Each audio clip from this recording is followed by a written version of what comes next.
organizations and forums.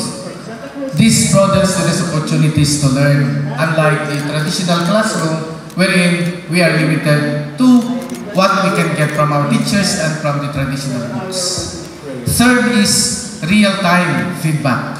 So meaning it doesn't need a teacher to be present always, all the time, and to talk with individual students, because with this, we can already get our feedback directly from the digital platform that we are currently. Literacy.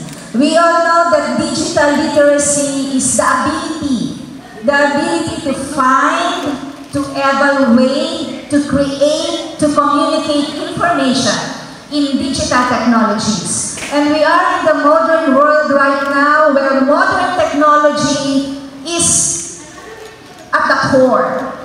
So it is very important for all of us to be able to recognize, like for example, we recognize which kind of information we need to take.